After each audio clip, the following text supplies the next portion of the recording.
Alright. So, let's see how this works. Ideally, it'll work out great, but who knows? Not for me. Okay.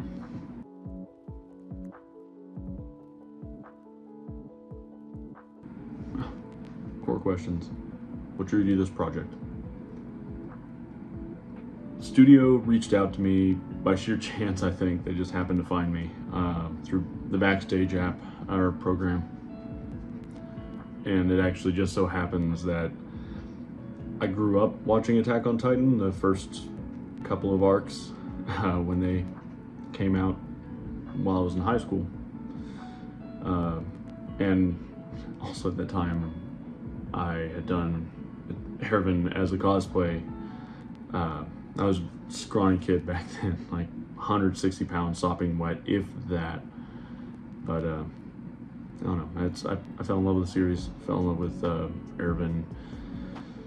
And at the time, before I went and read the manga, because it took the show a bit to catch up to the manga, which is what it is, happens. Found out a little earlier that Reiner and Bertolt were traitors before a lot of my friends did. Well, I said traitors, Marleyan spies, well, agitators, spies, soldiers, warriors, however you want to call them. That's what I'm going to say.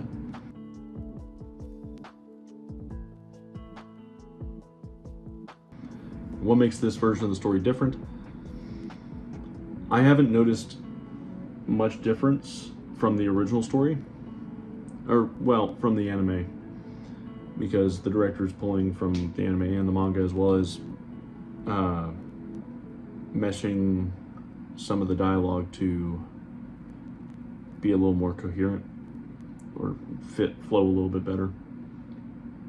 Aside from that, the story isn't different, to me at least. I haven't seen too much, but it doesn't look too different to me.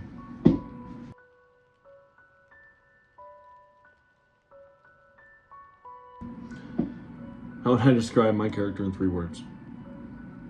I don't think I can actually use 3 full words and be fully fleshed out about it, because to me there's only one for Erwin. He is the definition of resolute.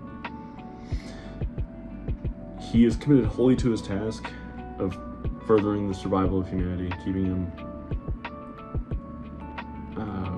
safe, and fighting to expand the bounds and boundaries of what initially is perceived to be the last remnants of humanity across the entire planet.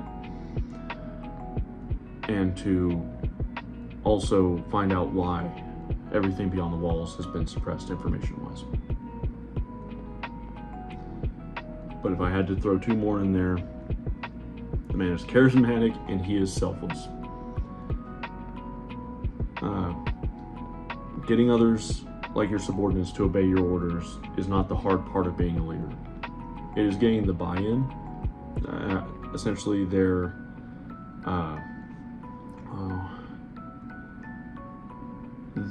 will want to do it because it's for you, because you're asking them to do it, because they know that you will do it if they don't, or you will join them in the suck, just like if it's sweeping a murder pool or doing combat operations type thing, at both ends of the spectrum.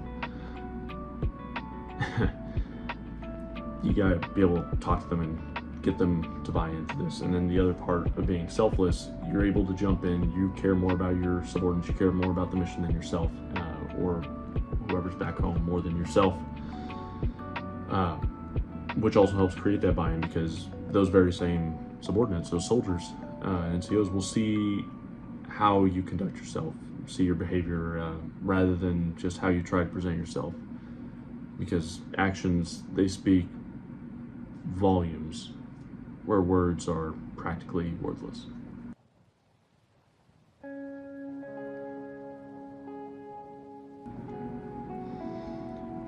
What drives your character at their core? Erwin is driven by a desire to either prove that there is humanity beyond the walls, or that the Titans can be beaten and the world can be retaken by the last vestiges of humanity. As previously mentioned, he is also in it to find out why all that information is suppressed.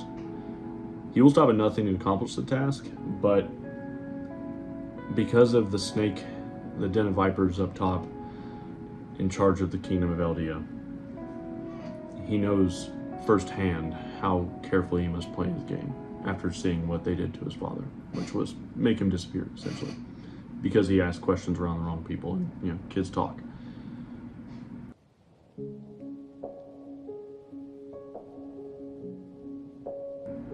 What is he afraid of? He is only afraid of failure and the potential that the losses incurred to realize his dream of crafting that freedom for the last of humanity is not going to be worth the end result. Like, the cost will be too high to bear.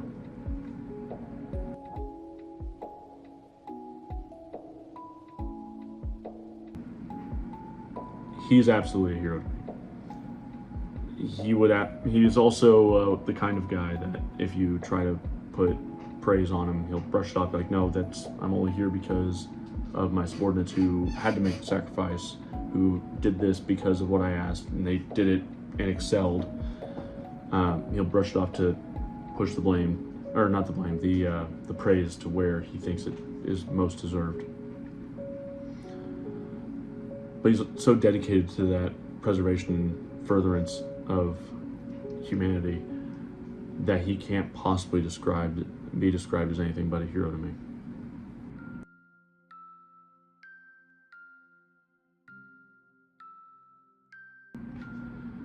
What's been the defining moment of my life? Ugh. I don't know if there's one specific, but there have been very obvious turning points. Not defining moments where it defines who I am as a person in my entirety, but just for my own personal realization and such. Most recent would be an experience I had at Mass on New Year's Day this year, on January 1st, 2026, where at the time of filming, I am an OCIA about to receive my first sacraments and be confirmed Catholic this Saturday for the Easter Vigil on the 4th of April, 2026.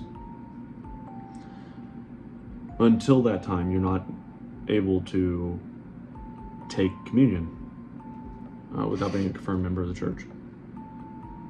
Which, tradition, etc., you have to be ensure that you're a Christian and not just trying to defile the body and blood of Christ. I get it. And then before you go up and you start going forward, and if you're not in communion with the church, you can go up and receive a blessing anyways. It's honestly very helpful for the week. Really start the week off right on a Sunday. You go through, you receive a blessing from the Father, and then go sit back down, just meditate or pray. It's a beautiful service. But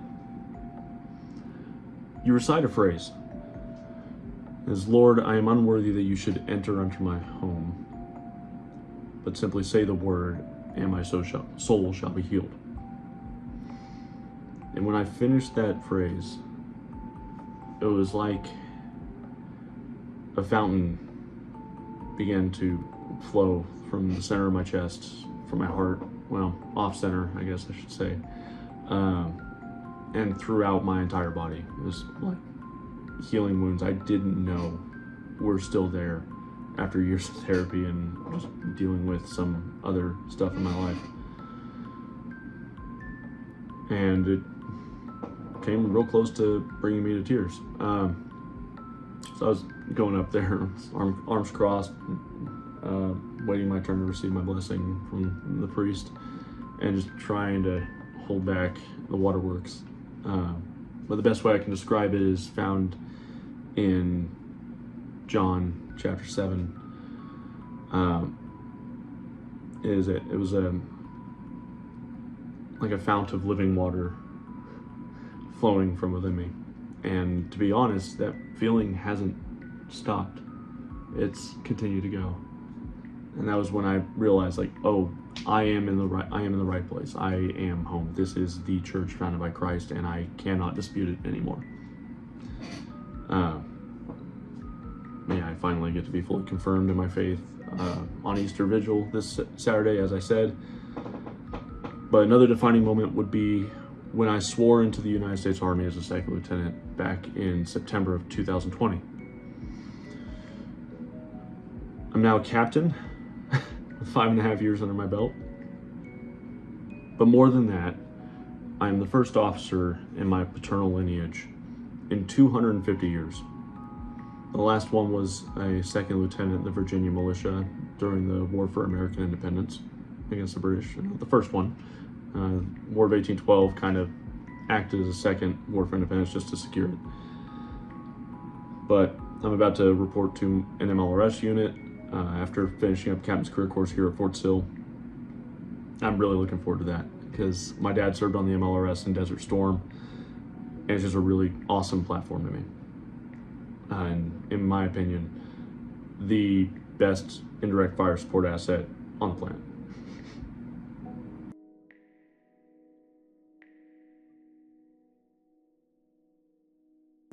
Was there a time where everything changed for me? Oof. Definitely when my parents began their not so smooth divorce when I was 16. I left some deep emotional scars that have taken over a decade to heal and punch through. It's silver lining, I guess. Not I guess, it is a silver lining. My sister and I ended up with an amazing younger stepsister and younger stepbrother. So I went from the oldest of two to the oldest of four real quick when my dad married my stepmother, who is a saint.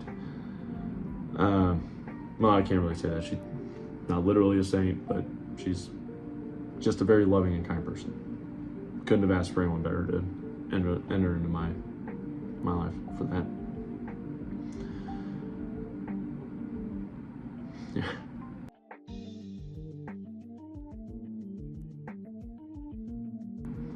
And what's a hardship you've gone through that's shaped who you are today? Woof. Well, with the hardships, that divorce, certainly up there. But what actually helped shape me for my career and for the future was my time spent at the Citadel, my alma mater. It's the Military College of South Carolina down in Charleston, South Carolina. 4 years.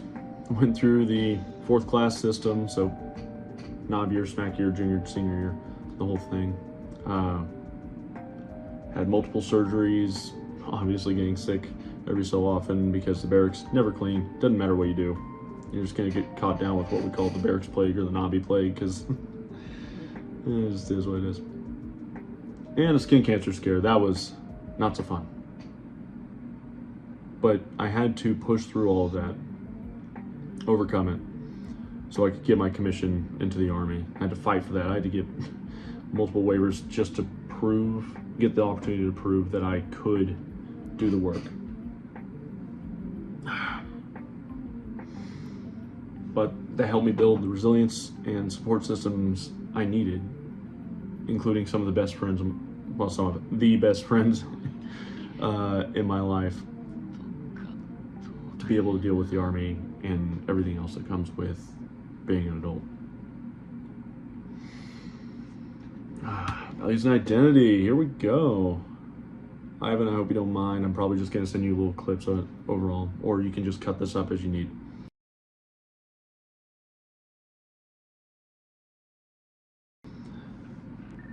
What do you stand for, no matter the cost? I will die on the hill under my own cross to defend the faith. And I've also sworn to do the same for the Constitution of the United States. Since my family has done this for the last, quarter millennia, 250 years, it's only right that I help to maintain the fire with the current generation of my family, which extended family. There's like 3,000 something of us, and I think currently there's about 20 to 50 of us serving actively across all branches of the United States military.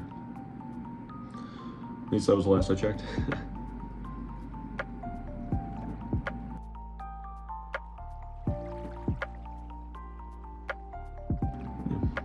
And, oof.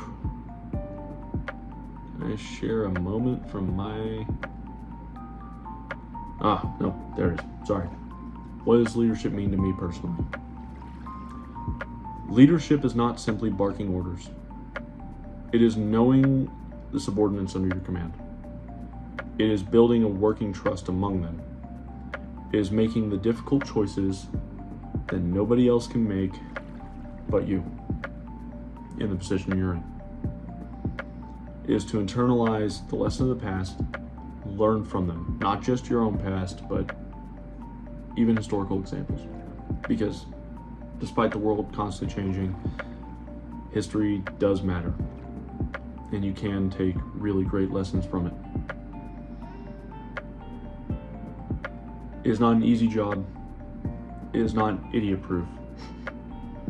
But the hardest part of leadership that I still am trying to become proficient at is identifying when you need to jump in, lead by example, or just help out where you can, get your hands dirty again, which, my calluses are starting to get a little smoothed out, and I don't like it, but part of it. And then knowing when to step back and let your subordinates take over the situation, or just handle the situation, because you can trust them to do it.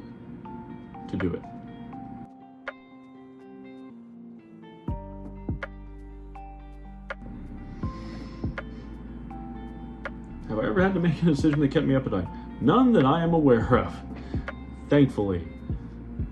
Except for, well, no, not really that kind of decision, but I have been juggling the idea of whether or not I feel like I'm being called to pursue becoming a deacon with the church. But that's a lifetime commitment. It's not something to be taken lightly. I don't know. There's something I should probably talk to my deacon, my priest about, Father Deva. All right, military experience. This ought to be great.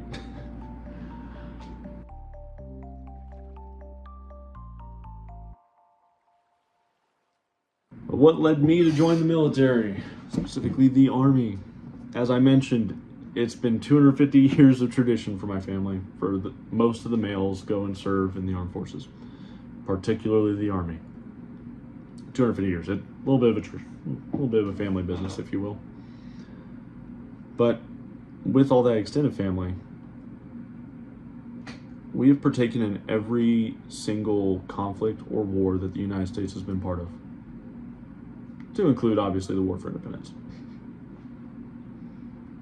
So that's on me. And I grew up admiring my dad, looking up to him, and he was in the Army, so I decided to be in the Army, and now I'm at 3 knee surgeries, shoulder surgery, 2 damaged discs in my spine, damaged ribs, separated ribs, concussions. It is what it is.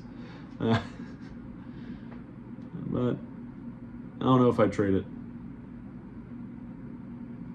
It's not the easiest life, but if it was easy, anybody would do it.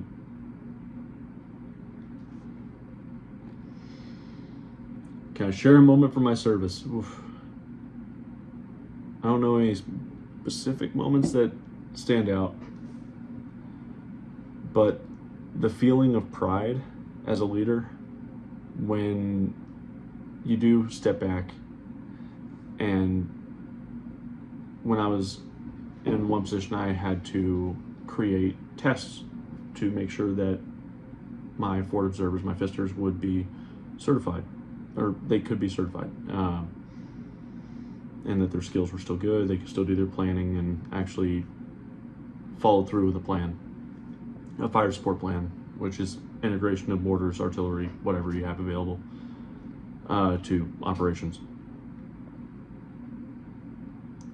But seeing them pass it, and then sometimes seeing them pass it in creative ways that I didn't think of, it's a little bit of pride. It's like pride in the profession, pride in just like, hey, my guys got it, we're good.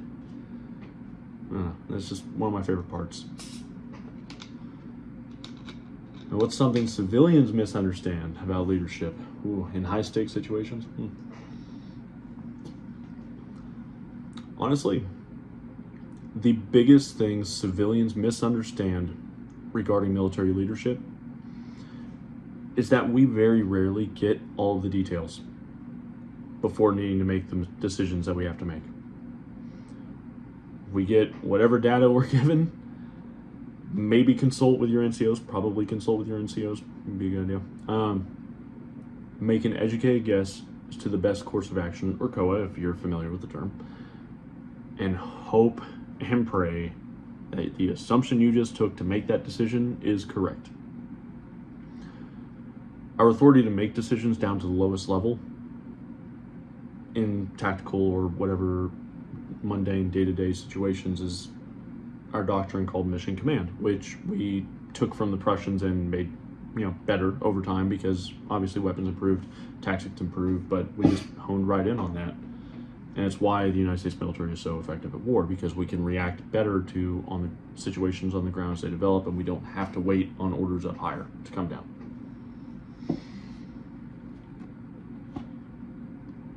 Leadership and pressure. Have I ever had to give an order I didn't want to? Thankfully, I have not been put into that kind of situation where orders of that type might be required. How do I carry responsibility for others' lives?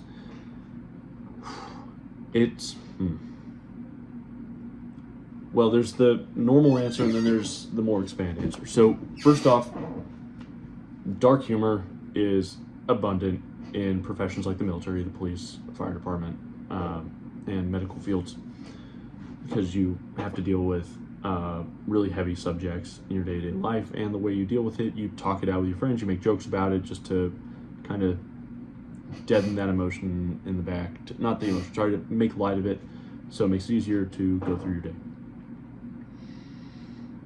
And having good NCOs and friends to talk to about it, and talk through problems, because sharing the burden makes the journey easier.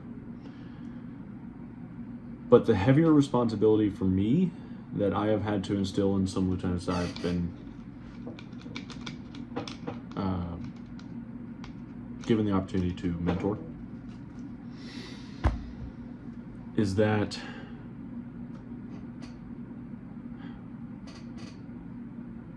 our job deals in death. There's no way to get around it. And that's, I think, where I relate best to Erwin. If you do your job well, you're getting a lot of people killed on the other side. If you do your job poorly, you're getting a lot of your friends killed. Maybe it's people you know in our uniforms. Maybe it's people you don't. Most likely it's people you don't. But you might even get yourself killed if you do your shit wrong. Hell, even if you do everything right, people are still going to die. Either way. And that's one of the heavier things about the job. You have to deal with it. That's where the dark humor really comes in. And what does it mean to earn the trust of the people under me? Earning their trust, or the trust of subordinates, is always my number one priority. Because you have to build that rapport with them. You have to build that professional working relationship and toe the line between fraternization and professionalism. Because I want to know you. I want to know everything about you, so I can tell when something's going wrong in your life. But we're not going to be buddy-buddy. We're not going to go out and hit the bars just one-on-one, just go get hammered. But I will wish you a happy birthday. I will wish you a happy anniversary, that kind of thing. But without that trust, you can't build an effective or efficient team. Sure, you can go through the motions when you have a group of people and you're given a task. But you don't have the trust, it's gonna suck. You get that trust, everyone's working together, everyone's happy to be working together. Well, maybe not happy to be working together, but it'll work. It'll work better every time. Pushing on to emotional depth. Oh boy. How do I deal with loss or guilt? I normally pray about it and talk to my friends. That's tantamount. Like, I have to confide with somebody. It's going to be my friends. that I've had for years and years now. Oh, hell, over. It's a decade now. For the college ones. But it matters to have a good support system. Is there a moment I wish I could go back and change? There are many, but I think the one I would change if given the chance would be to seek out the church earlier in my life, because I grew up Nazarene, then Church of God, then non-denominational, struggled a bit in college with my faith, and just kind of everything, but obviously stuff going on. And then after that, I started coming back and like delving more into it. Ran Episcopal, didn't line up with them because it's like, there's some stuff in here that you're doing that's not per the Bible. Not to mention, Protestants don't have the full Bible. Martin Luther took out 7 books. He wanted to take out 3 more because he didn't like that he didn't like them. That's literally it. And then went to Anglican till I realized it's like, I've got the same disagreements as with the Episcopal Church. I'd already been looking at Catholicism. I'd been exposed to it a few times growing up. Started looking into it. It's like, all right, we're making the jump. Hit OCIA, haven't looked back. But at the same time, I don't think I'd be in the same place, like spiritually or mentally, if I had skipped ahead. Like if I had not gone on the journey I'd gone on. But that's neither here nor there. It's whataboutisms, and as a historian, I hate them. For the most part, unless we're doing stuff like Hearts of Iron 4 or Paradox interactive games, in which case you can mess with history, just be like, hey, what if I did this? No. And what keeps me going when things feel impossible? Oof. There is an old Tumblr post that came out when I was in high school. And it said, it's kind of a joke, but it also helps me guilt trip myself into sticking around and stopping the bad thoughts when they occur. Because, everyone has those intrusive thoughts. Like, no, don't do that. And the way I guilt trip myself is to say, hey, Rosie wouldn't understand why you never came back home. Rosie being my black lab, who I love so much. She's a great dog. Great companion. There's also the drive to be there for my niece as she grows up, because she's currently 2.5. Cute, smart little thing, and I really want to see her grow up, and I also want to be a father one day, so kind of hard to do when you're dead.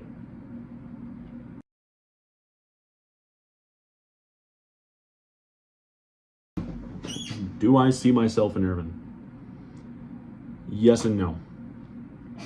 I see him as an ideal aspect of a leader in a military capacity, and try to mimic his charisma and speech patterns to acquire that buy-in from my subordinates at times. Like, it's ingrained in me as stuff that I learned growing up. It's like, oh, hey, he's got a lot of buy-in despite people knowing this is horrific fighting that we're doing.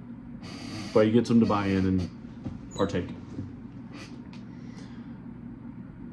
But his lack of mustache does leave something to be desired. And while I love my mustache and my niece only knows me with it, I'm going to have to shave it for the filming. So, yeah, that's fine. It'll grow back. It is what it is.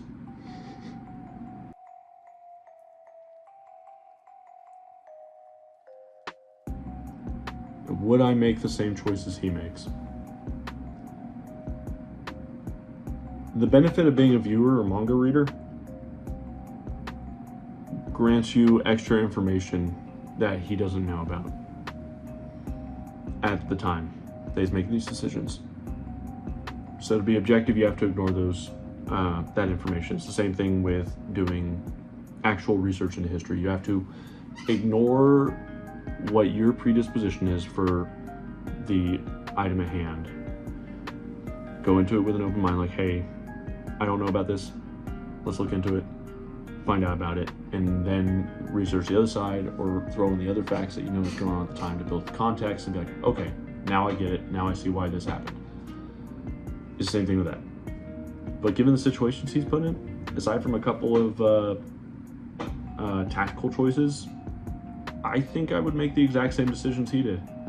I don't think I could come up with the same kind of elaborate plans, because man's got like an IQ of like 168 or whatever, but here's what it is. But I would hope that I could make the same difficult choices he did.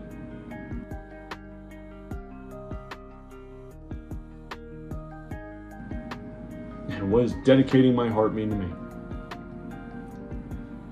Dedicate your heart means the same to me as it does to Erwin, especially considering, you know, he kind of lays it out, and I agree with it. It makes sense. It's to give your entire self to the creation of and retaining of a future for humanity. You're a soldier. Your job is to lay down your life if necessary for those at home to remain safe or so that they have a future. It's not about you. It's about the ones behind you. Is what it is. Oh, parallels. Here we go. Going to the last page and a quarter of answers I wrote. Ooh, parallel.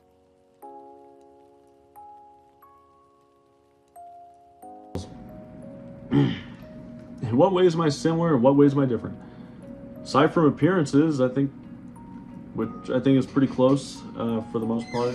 Obviously, I'm going to need some bushier eyebrows put on. I'm going to need to let my hair grow out a little bit more because I'm just inside right now, so it comes in as this little light brown / dirty blonde. Reality is I'm actually incredibly blonde. Like, I step outside and it's the sunlight, just blonde. And we're both generally pretty convicted to our task that we have decided is the most important for us. And obvious difference, facial hair, but I feel like I'm more attached to those under me. Like, I've got a bigger empathetic connection to those that I'm in charge of. That's really about it. Have I ever had to lead people through uncertainty or fear? Thankfully, the most uncertainty I've had to lead anyone through was when I had to guide a Q-53 counter-battery radar section through a very narrow, definitely not a runoff creek, definitely a ravine, yeah, maps, outdated maps, at the National Training Center in Fort Erwin, California, through some stuff that I did not think that they would make it through, but thankfully they did. It worked itself out. We were good to go. And we didn't get detected, so yeah, it's a win. And do I believe the ends can justify the means? That can be a loaded question. But generally, if the end goal that you have is just, if it's ethical, it's moral, the means, provided you also don't violate your ethical moral compass, will be justified. You may have to make difficult decisions, like leaving people behind if you absolutely have to. You might have to let prisoners go. Just go away. Shoo.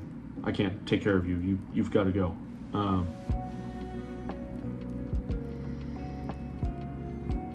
You might have to accept collateral damage, such as, like I'm using a bunch of military terminology, but I'm sorry, I've been doing brigade level stuff for the last 3 years. But the planning that comes with that is like, yeah, you have to accept collateral damage and civilian casualties sometimes when you're doing these planning. You'll try to minimize it, of course, at least with our army, which is why we went so deep into precision munitions. That's part of it. But as long as you don't break that ethical moral code, the ends gets justified. Will justify the means. The ends in the anime, unfortunately, with that little closing scene, just means everything in that series is just going to restart. It's a cycle of violence and human nature being what it is, and the Titans are coming back. When that kid walks in that tree that grew around Aaron's head, that looks strangely, coincidentally, exactly like the one from the founding Titan, Ymir. All right, then okay. World tone. What surprised me most about this world? I really hope you were talking about the Attack on Titan world, which for me was a reliance on ODM gear, omnidirectional maneuver gear. That's gas powered through the weird little like mineral that they have that compresses gas and stores gas, and as it melts it just really cool a little bit. But that threw me for a loop because they're all equipped with flintlock weapons, like flintlock muskets, similar to what this was when it was first made. A 74 caliber smoothbore flintlock musket. It was converted to percussion lock in 1844, so it's a model 1809-35. It's really cool. Still works. But they're using that. They're using smoothbore guns, or field guns. And that stuff's not terribly effective against Titans, unless they're the really small ones. You know what they're really great against? People.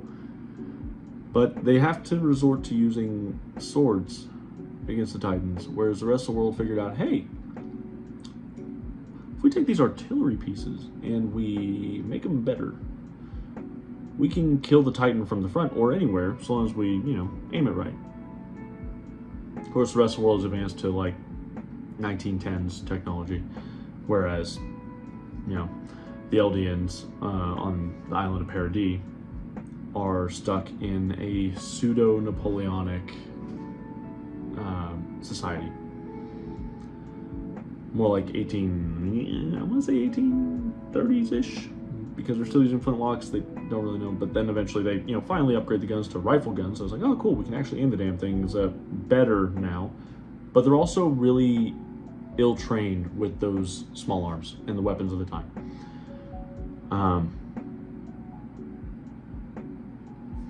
Because they really just hadn't advanced outside of creating that ODM gear in the previous 100 years.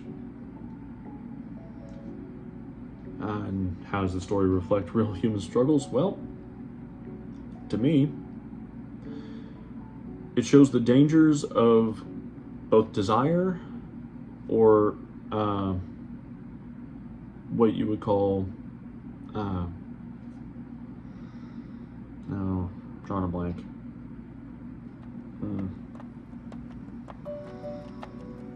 Not aspirations.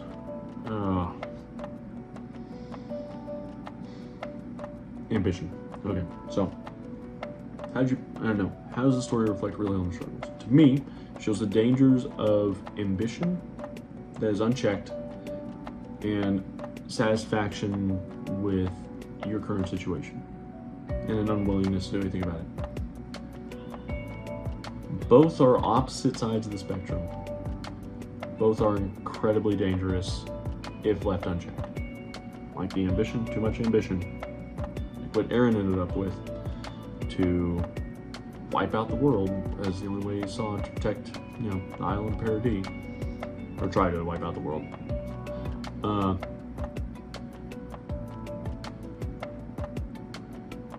That much ambition, it can cause the world to burn or be destroyed. And it destroys a lot of lives in the process. But being satisfied on the other end of the spectrum, being just like, well, this is my lot in life, let's deal with it. They would have all died in the walls if they just treated it as, oh ho hum, whatever. We're inside the walls, we're safe, we can live here, whatever. Oh, the walls have been, the amount of land that we have inside the walls has shrunk. Oh well, c'est la vie, I guess. And then so on and so forth until they all died out. Because the Marlians would have destroyed them entirely, solely for the untapped resource potential and because they bought into their own propaganda over the last 100 years, to the point where they were weaponizing Titans even more against the Eldians.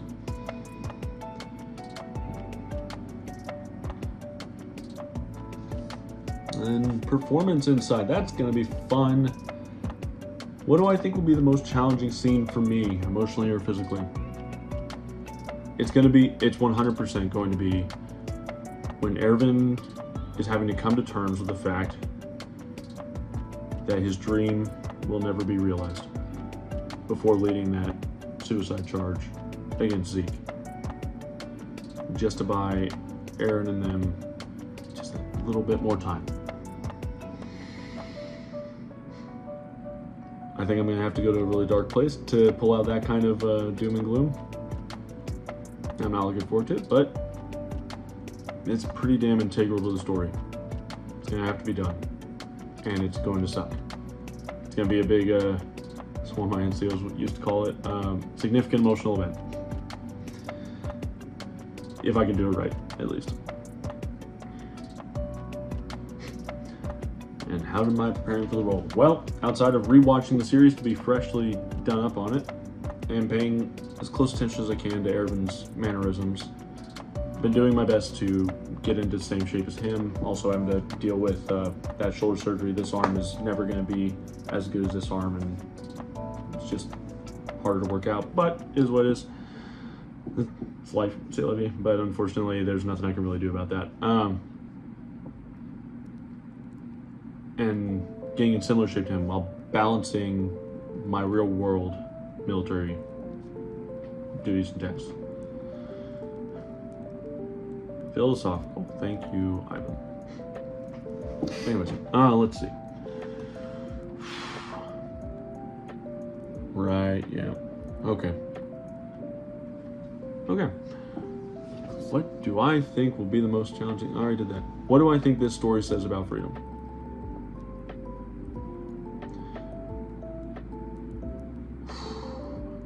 I think it makes the point that I agree with, because I'll expand on that in a second, that freedom and security for one group is never to be had at the cost of another's. To elaborate, a tenet I hold very near and dear, being from rural Oklahoma, where there's not a lot of people around, people don't really generally get into each other's business, but you're always happy to help each other out. You can enjoy your freedom and your rights and exercise them, provided you do not violate the rights and freedoms of another. That's where I draw the line. Whew.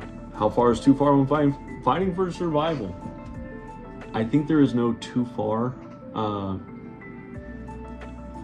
I think there is no too far when it comes to ensuring the survival of humanity as a whole, like we're led to believe in the very first arc. But there's absolutely a point which should be determined at the onset of any actions for that kind of fight for survival, where you need to identify, hey, we've secured our survival, we need to stop and not overdo it. But that's very subjective based on who is running this operation, etc. What do I want people to feel when they watch this story?